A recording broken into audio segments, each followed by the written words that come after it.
Today I'm going to show you how to make your model cycles basslines more dynamic. Freebie.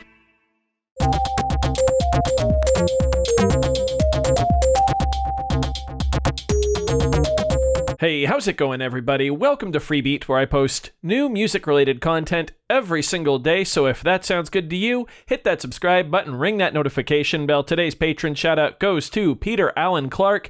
Thank you so very much for the support. Let's get started. So we are on the Electron model cycles today, and I'm going to show you one way to make your basslines a bit more dynamic. Give them a bit more life, make them a little bit more interesting, at least rhythmically. So I've got a completely blank initialized project here. Let's go to track 2 for our bassline, because I think I'm going to keep track 1 for my kick drum.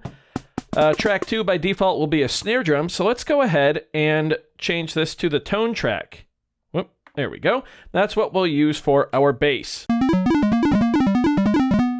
For the purposes of this demonstration, I want to go ahead and have sort of an arpeggiated feeling bass line, so I'm just going to turn on write or edit mode, and then add a trigger on every single step. Turn off write mode and hit play.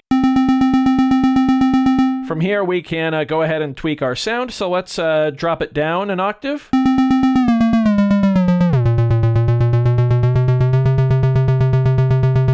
There we go. If we'd like, we could go 2 octaves. Let's do that. Now just go ahead and tweak the sound to your heart's content using the color, shape, sweep, and contour knobs.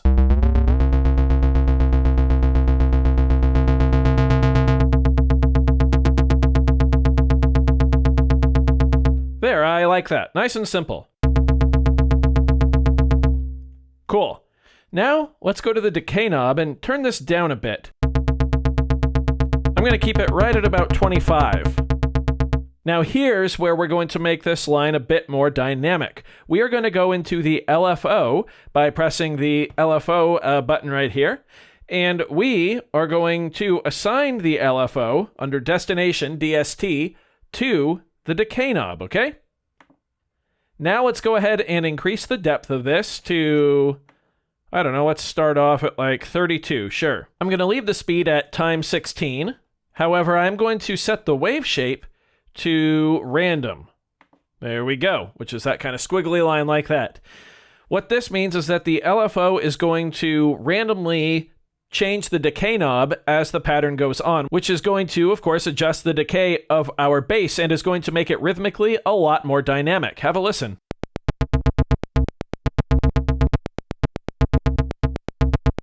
Now from here we get to fine-tune things. So let's start by increasing the decay.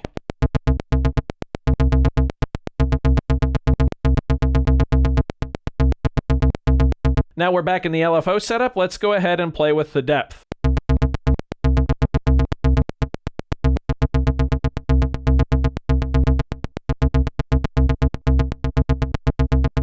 I've got it set at 23, and I think that sounds pretty darn good.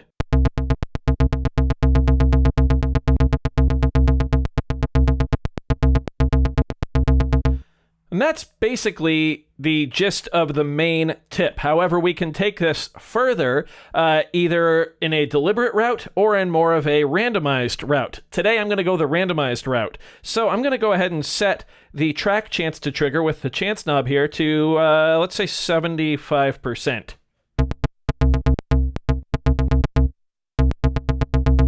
Hear how much more dynamic and rhythmic that is? It's so much more interesting. I'm going to go to the kick drum track really quick and lay down a 4 on the floor. Shorten that up a bit.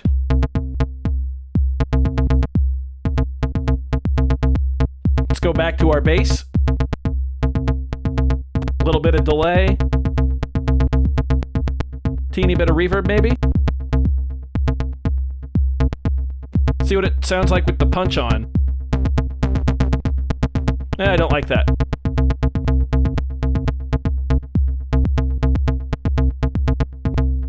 Cool. So now what we can do is change a few of the actual notes down here in the grid. So let's go to, I don't know, note on note number 3, which is the and of 1, 1 E and a. And let's change the note. Let's go up a minor third up to D sharp.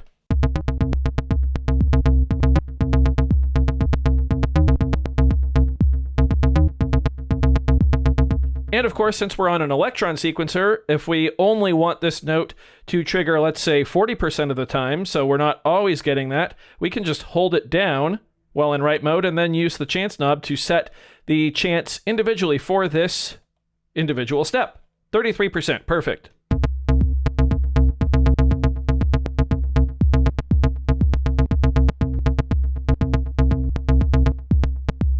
One of these days.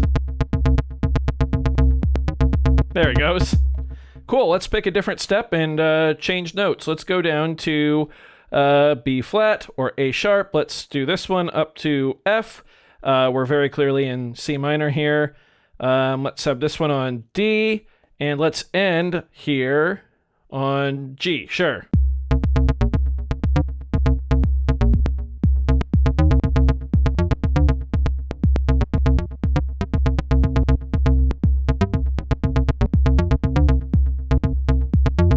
Hear how much more interesting that is with the LFO affecting the decay? We can continue to play with the rest of the controls here too.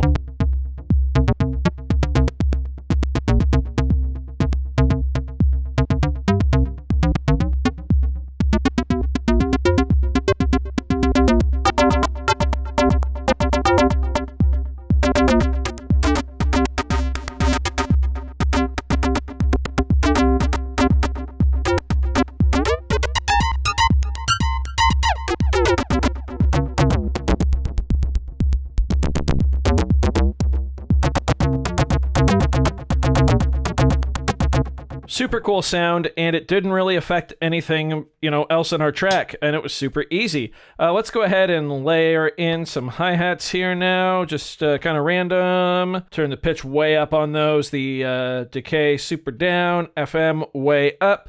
Yeah.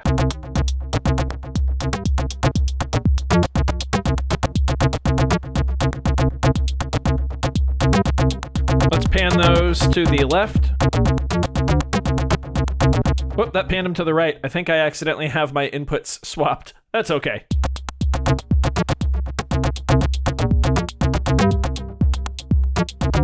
Let's do another track of hi-hats, actually, and pan them to the other side. That could be super cool, too. Pan them to the right. There we go. Pitch these down. How about that? But still crank the FM.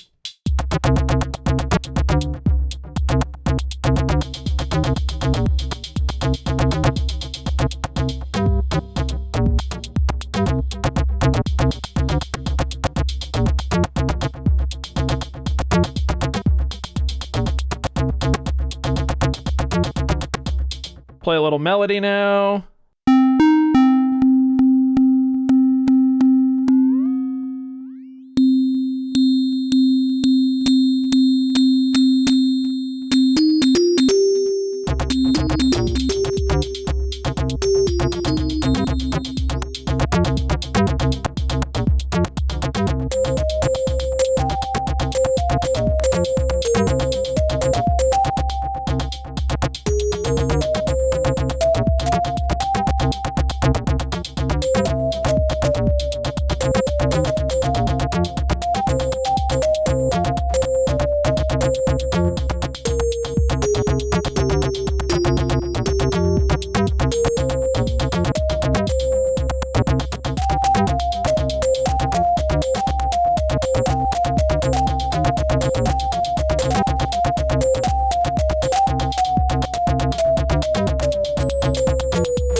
Yeah, fun stuff. As you can hear, it's actually pretty easy to get more dynamic bass parts, and that really goes for any instrument that you want to arpeggiate, just by using the LFO to modulate the decay of the sound, you can get some really interesting effects, and yeah, it just sounds a lot more lifelike and dynamic and overall more interesting. So I do hope you found this video informative or at least entertaining. If you did, be sure to leave a like on it. If not, you can always leave a dislike. That's okay too. Doesn't hurt my feelings, just makes me try that much harder next time. Either way, be sure to hit that subscribe button, ring that notification bell. Thank you all so very much for being here. Thanks for watching.